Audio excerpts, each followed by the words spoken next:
Welcome to Bubble Trouble, conversations between the economist and author Will Page and independent analyst Richard Kramer, that's me, where we lay out some inconvenient truths about how financial markets really work.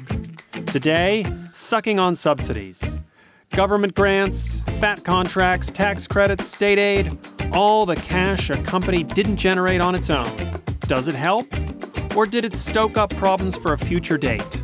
More in a moment. At T-Mobile for Business, unconventional thinking means we see things differently, so you can focus on what matters most. That's why we've become the leader in 5G, number one in customer satisfaction, and a partner who includes 5G in every plan, so you get it all. Unconventional thinking is better for business. Open Signal awards T-Mobile as America's fastest 5G network USA. 5G user experience report July 2021. Capable device required. Coverage not available in some areas. Some uses may require certain plan or features. See T-Mobile.com. For JD Power 2020 award information, visit jdpower.com/awards.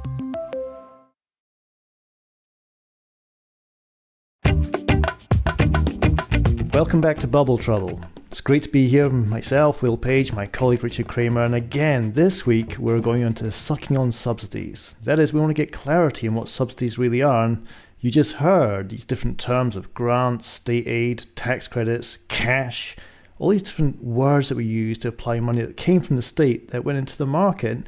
This whole podcast is understanding how markets really work, but now we're going to understand the role of the state in making those markets work in the first place.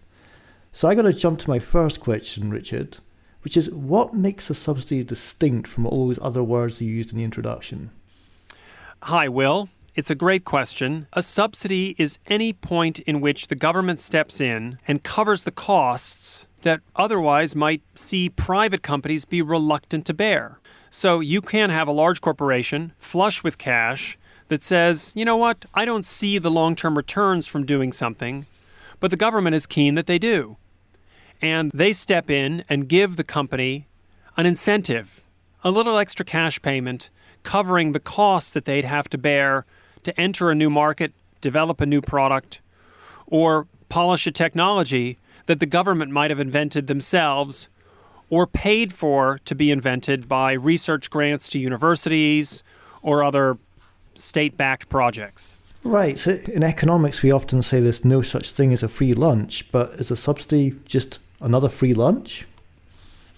Well, if you look back to the start of the internet, it was really a project that came out of U.S. government labs, something called DARPA, which was the Defense Advanced Research Projects Group. And DARPA was really the group that came up with the concept of these computer networks that we are relying on every day. And in many cases, many of the trillion-dollar companies we see today are built on the back of research that was subsidized or underwritten by the government. Now, on many of our runs on Saturday mornings, I've heard you talk about the work of an author called Mazzucato, an Italian English economist who lives here in Kentish Town and swims in the same swimming pool as me as well. What has she got to say on this matter? Because it sounds like we're sort of reappraising what the free market economy actually is. Sure. And, her last book, Moonshot Economy, was really about the way in which the government has an active role to play in fostering innovation. Because there is this natural tendency to assume that all of these companies are led by genius inventors, and they never want to acknowledge that they get a leg up from the states. And the flip side of invention is often investment. So a lot of companies didn't come up with the invention themselves, they bought it in. But in all these cases, the moonshots, the great leaps forward that they make in innovation, oftentimes they're built on the back of investment that came from the government, as reluctant as the companies might be to acknowledge that.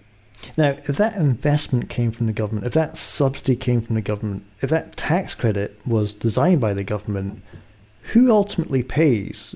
In my simple line of reasoning, it's the taxpayer, but it doesn't necessarily have to be like that because money can come from various different sources, as we've seen with quantitative easing. So who pays for the subsidy? Well, indeed, it does come directly or indirectly from the taxpayer. But as you know, Will, the market can be distorted by debt, whether private or public. And we as the taxpayers are building up a huge pool of debt that ourselves or future generations are going to have to pay off. And let's come to that point when we have to pay it off, but you also have to wean the private company off the subsidy in the first place. And that's got to be problematic. I mean, if you're getting used to having a free lunch, who calls time on free lunches and says, there's no more lunch, now you have to pay your own bills? How does that process work? I mean, subsidies aren't there for an infinite period of time. Well, in some cases, the subsidy is a moving feast. So the government is always funding a range of academic research into cutting-edge technologies that aren't ready for prime time in terms of commercialization.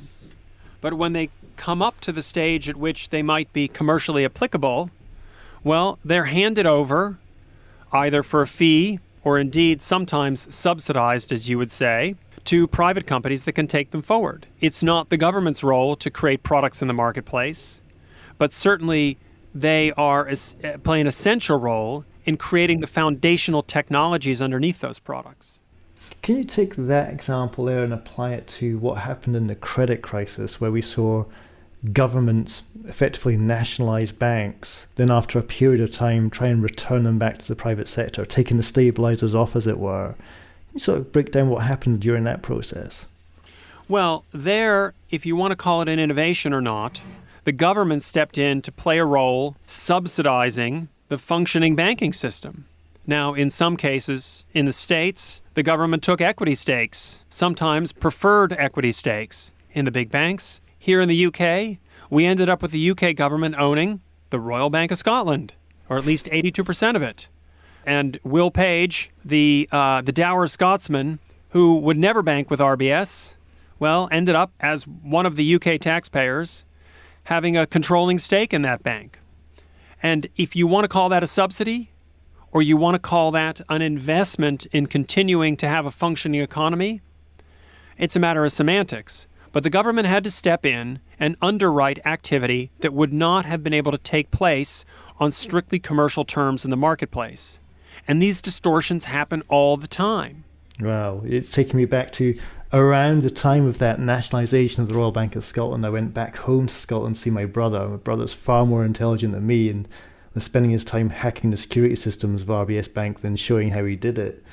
And I used to be a government economist, and he would always make fun of me being the dozy civil servant, the complacent civil servant when I was there. So I said to him, "Hey Tom, now your bank's been nationalised, you're the dozy civil servant. How does it feel to be a complacent civil servant?" And my brother's wit is akin to the movie With Nail and I, and his response was so classic. He just said, "Oh, you know how it goes. They pretend to pay me and I pretend to work." A beautiful example of the problem of nationalising private sector for-profit banks as well. And how did that episode end? I mean, we have returned Royal Bank of Scotland to the private sector now? I don't think we have fully, if I'm not mistaken. And I think they did the same with Lloyd's. I'm not a banking expert, but I know that those assets stayed on the books for a very long time. And one of the challenges of subsidies is the way in which they get diverted to cover the sins, the past sins, if you will, of companies. And in the case of the global financial crisis, what we saw was that after a long period of privatizing the gains, we socialized the losses. So these banks were making money hand over fist, benefiting from the support that they were getting from the government. And then when it all went horribly wrong, and I think you can probably come up with a less polite phrase for it, they ran to the government and said, well, we need a bailout. We need help. And there's clearly been some similar cases just recently coming out of the pandemic where companies went cap in hand to the government saying, we need subsidies, we need your support, when in the past 8 or 10 years, they'd spent most of that time enriching themselves and their upper management. And we'll get to that in part 2, because I think the pandemic just sheds a whole new light on this question of subsidies, the pros, the cons, the arguments for, the arguments against. What I'm hearing here is just, this belief in the free market is almost blissful ignorance of the role of the state in allowing the free market to function. Let me step in there and add one other thing. I don't believe there is any real example globally of an economy that is a pure free market. In almost every instance, you will find some functions of the state which have to be subsidized, which do not bear the full cost. And they deliver what in some cases are public goods that benefit everyone in the state. And obviously the state retains the power in every country I'm aware of to tax its citizens to pay for those public goods and chooses how to allocate capital towards them, whether it's building roads, educating people, having hospital infrastructure for when you're sick, whatever it'll be. Many of those instances are examples where we're not talking about a pure free market. And we all are grateful for that. But it's a fallacy to think the way companies often suggest that you're just going to fall back on this, oh, well, the free market will sort it out. Because I am sure as an economist, you know how many instances we see day in and day out of market failure. Now, before we go to the break, I want to wheel back to that problem you raised where you were saying some of the bad behaving companies are the most likely to get the subsidy. And it just raises this question of the moral hazard, which I just want to close out part one with, which is there is no such thing as a free lunch, but a subsidy kind of looks like one. And to increase your chances of getting that subsidy, you've got to behave really badly at the dinner table. Is it fair to say that we have this moral hazard problem in how we grant subsidies? That if companies were well behaved, there'd be less need for subsidies in the first place? I'm not sure I'd look at it that way. I would instead go back to something that we touched on in a previous podcast, and I'm sure we'll come back to time and again, which is this notion of regulatory capture. So in the U.S., for example, you have the single largest line item in the U.S. budget, not a discretionary line item, so to speak, being defense spending. I think it was $700 billion last year. Wow. And if you look in the top 10 list of companies paying to lobby the U.S. government, you will undoubtedly see the 5 largest defense contractors there, because they are very adept at knocking on the door, writing the programs that paid for, coming up with the products, so to speak, and telling the government what they should cost. And whether you want to call that a subsidy or it's a cost of doing business for them, that is certainly not a functioning of the free market. I get it. That's really helpful. So it's almost like one man's subsidy is another man's useless aircraft carrier that nobody actually needed. Yeah, well, and alongside that, you can debate the value or the value for money of many of those projects that end up with Raytheon or Lockheed or any of the large U.S. defense contractors, but you're not allowed to audit the Pentagon. So we don't know how that money got spent, whether it delivered, as you would say in the UK, value for money. What we do know is that the entirety of that was paid for from the public purse. So that's a huge industry that is, quote, subsidized for the public good of national defense, but we don't really have a good measure of how clever the capital allocation behind that was. And not just the capital allocation, but the carousel. Lots of money going to defense, but lots of money going from defense to government. And you net off the debits and the credits here and you work out where your balance is, but it just seems like a carousel of cash. And that, again, raises the economist question, which is that a fair allocation of resources? Yeah, and it's extremely difficult to find the downstream impact of all the people who are employed by the defense contractors and whether paying enough taxes and supporting their local communities and so forth. And as you know, as an economist, it's very easy to make a series of nested assumptions about the efficacy of one plan versus another, or the multiplier effect of building a bridge or building a nuclear missile that sits in a silo and hopefully never gets used. Yeah, there's a counterfactual for you. Or as Bertrand Russell said, the best way to avoid a nuclear war is if everyone has nuclear weapons, which really helps the defense industry. So let's take it to part one there. So, I mean, my big take from here is just the double standards. And just one thought which sprung to mind there is over here in Europe, at least, and for the Americans listening, you don't have to put up with them, but an aircraft carrier called Ryanair, whose CEO is very verbose, a term that I've recently learned, and talks a lot about bashing the state and championing free markets.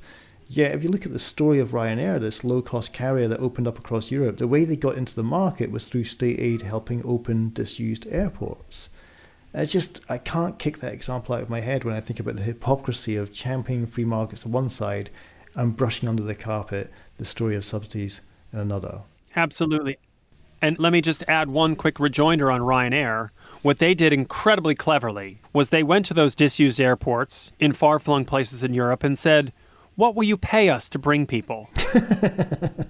and support your local tourist economy. Because You probably have never flown to Mulhouse or Frankfurt Hahn or all of these crazy far-flung airports that Ryanair goes to.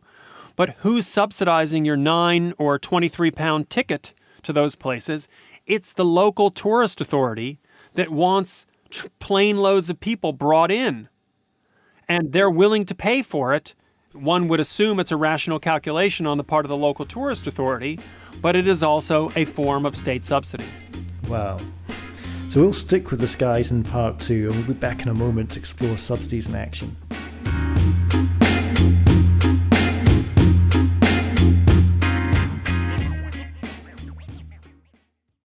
Hi, I'm Pete. I'm an IT manager / superhero. Pete, bad news. What happened? I put a very expensive latte on top of my car, drove off, and it spilled. It's bad. How's that my problem? Oh, my laptop was up there too.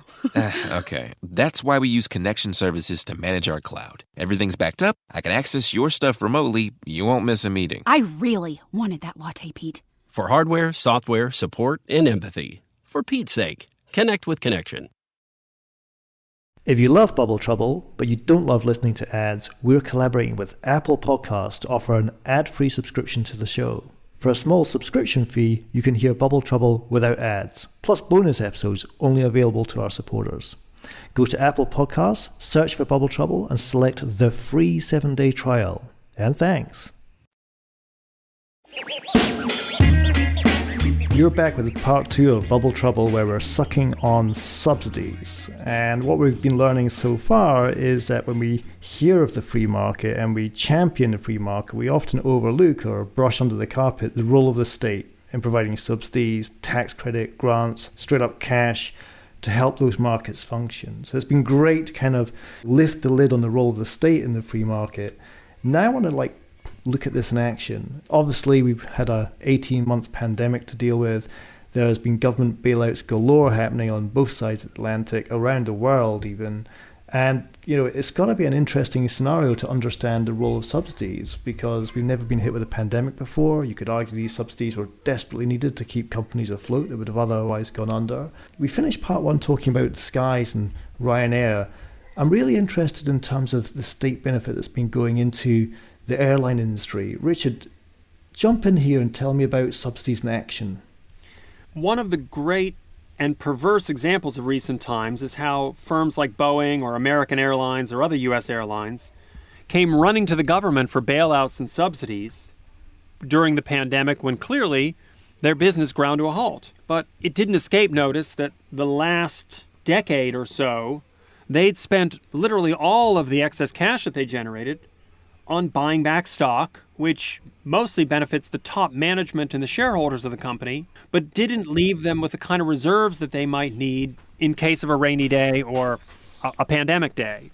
That's just siphoning off cash, isn't it? On the one hand, it is. On the other hand, you could say it's an efficient allocation of capital because these companies should generate cash. So having it sit idle on the balance sheet is not really helping them.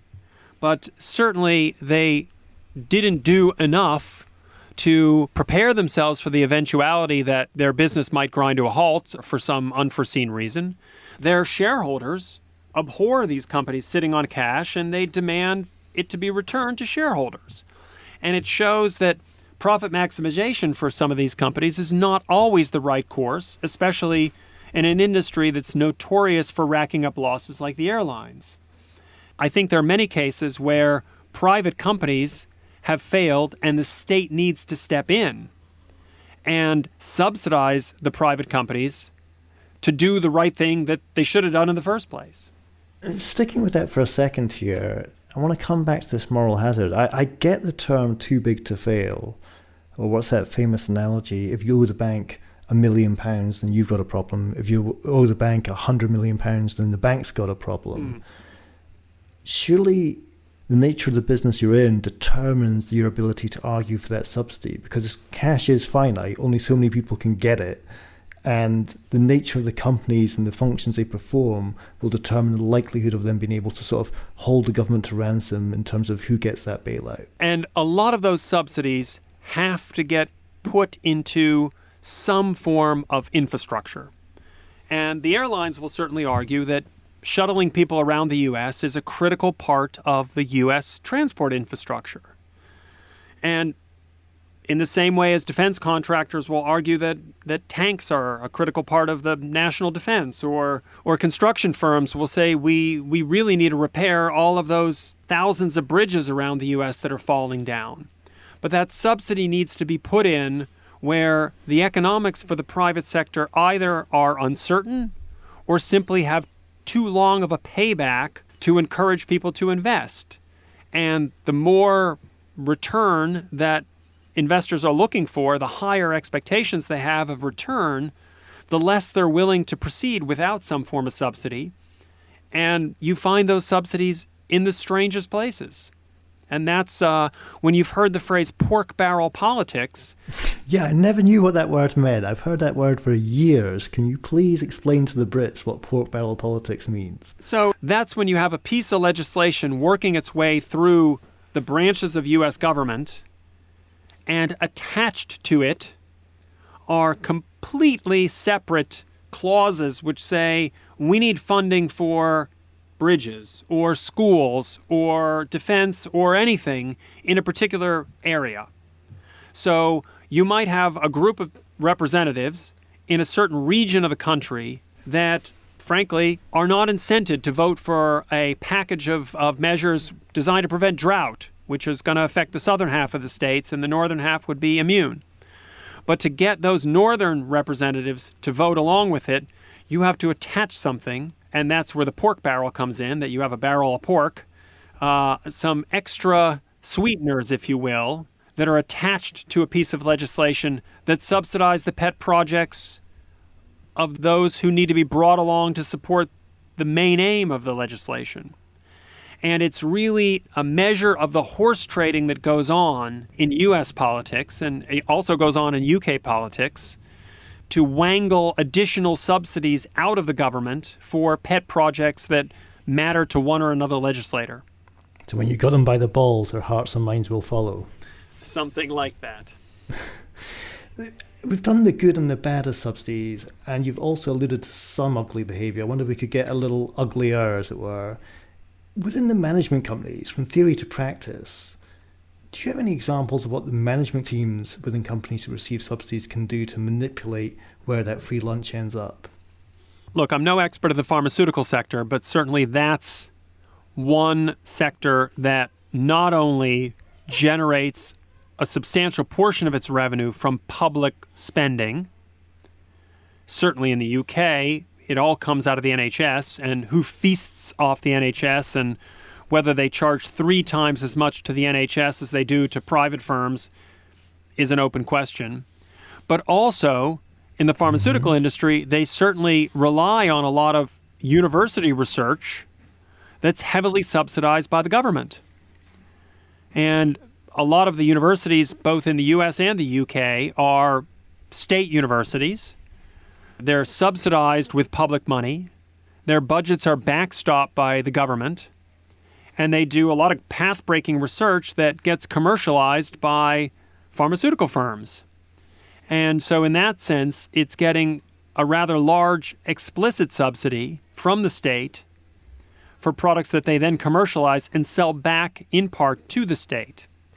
I guess there must be a bit of an irony there if these companies were to protest at higher corporate taxation levels, given it's simply returning back some of the cash which the state gave them in the first place. And you have in the UK, you have the National Institute for Clinical Excellence, which manages to get prices which are dramatically lower for the exact same drugs from the exact same companies for UK consumers because they club together and buy on behalf of 60 million users, as opposed to the US where it's a bunch of private companies or insurance companies that are paying for specific treatment, and those large companies can play a divide and conquer game among them.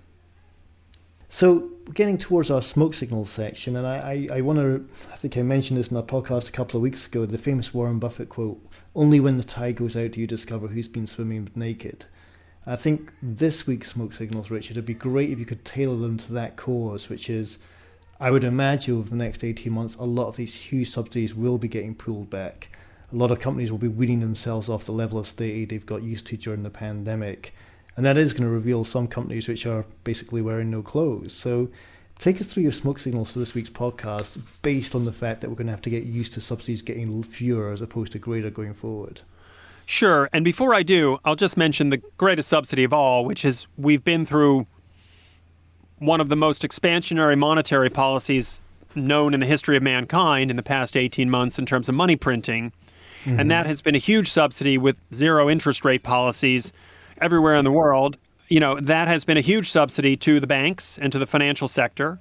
It has effectively made money free and is the single greatest subsidy that we will have to wean ourselves off across the economy, to where everything from returns in the stock market will have to be higher to compensate for that, and mortgages will cost more, and all of the various bubbles that we're seeing today, whether they're bubbles or not, whether they prove to be bubbles or not, will have to withstand at some point paying more for investment capital. And so that's the core subsidy of all. If I can just add some demographics on that one, I mean, if you think about the credit crisis starting around 2007, interest rates dropping to bottom in 2008, where are we now, 13-ish years on?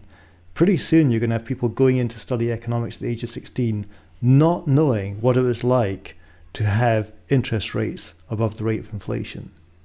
Isn't that crazy? It is crazy.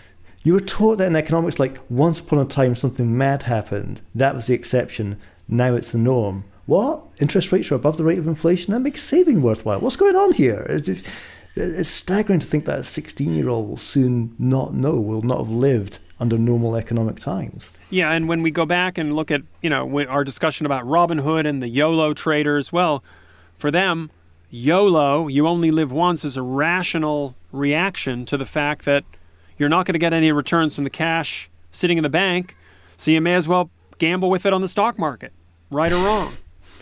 But let's go through the smoke signals. I think the first thing that people need to be sensitive to is what portion or percentage of innovations or business a company gets from the government. And as we talked about, it's a two-edged sword. If they haven't paid for lobbying or bought off politicians, they might not win that big government contract. And the government's a very rich customer to have in many cases. It might overpay, but its ability to keep paying in perpetuity may not be the same as you find in a commercial enterprise when you come up with a great product. So you really have to be careful with companies to delve into how reliant they are on government spending, and will the governments have the budget in perpetuity to keep supporting them?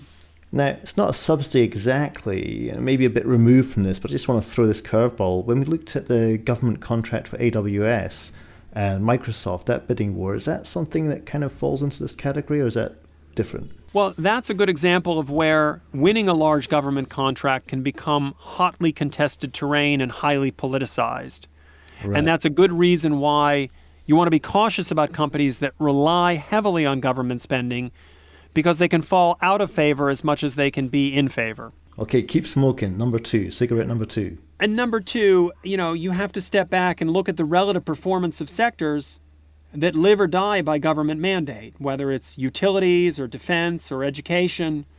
And they're going to have a very different logic to them than the sectors like retail, for example, that don't rely on the government, that are in cutthroat businesses with relatively low margins, where the difference between an excellent retailer making a couple points of margin and a lousy one which goes bankrupt is pretty stark. So I think that you can see that there's two different classes of companies depending on how reliant they are on those subsidies, how addicted they are to that government contract, and the risks involved when you have a change of government, or the tide turns, for example, in the UK against allowing foreign investors to buy out all of the companies that are listed on the London Stock Exchange, which is happening one after another right now. Wow, this dependence on the state. Our neighbour in the Scottish borders of ours was heavily involved in military aircraft, and whenever you'd ask him just a very innocent question, how's business? He used to always say, oh, it's terrible, governments aren't causing enough wars. Let's wrap it up. I mean, my big takeaway from this podcast, my thanks to Richard Kramer for revealing those inconvenient truths about the free market and, putting the spotlight on the royal estate. But I go back into regulation, something we've discussed in the past as well. If the purpose of competition law is geared solely towards the interests of the consumer, it almost feels, Richard, like the right hand isn't talking to the left hand, because the role of the subsidy could be at a cost to the consumer. A, they got to pay the taxes to finance the subsidy, but B, they might have to pay a cost in some of the adverse outcomes of that subsidy, higher prices, inefficient businesses. So it just makes me feel that what we've done with this week's Bubble Trouble is show how markets are at a crossroads. You can giveth with one hand, taketh away from the other. You can regulate to perfection, but you can undermine that perfection by rolling out subsidies as well. You've been with myself, Will Page, and my colleague Richard Kramer, and this has been Bubble Trouble.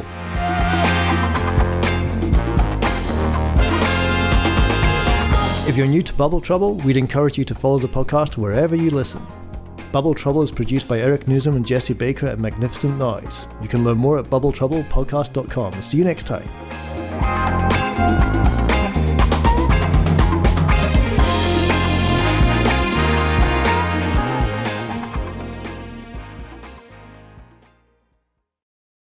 At T-Mobile for Business, unconventional thinking means we see things differently, so you can focus on what matters most. That's why we've become the leader in 5G, #1 in customer satisfaction, and a partner who includes 5G in every plan, so you get it all. Unconventional thinking is better for business. Open Signal awards T-Mobile as America's fastest 5G network USA. 5G user experience report July 2021. Capable device required. Coverage not available in some areas. Some uses may require certain plan or features. See T-Mobile.com. For JD Power 2020 award information, visit jdpower.com/awards. If you love Bubble Trouble, but you don't love listening to ads, we're collaborating with Apple Podcasts to offer an ad-free subscription to the show. For a small subscription fee, you can hear Bubble Trouble without ads, plus bonus episodes only available to our supporters. Go to Apple Podcasts, search for Bubble Trouble, and select the free 7-day trial. And thanks.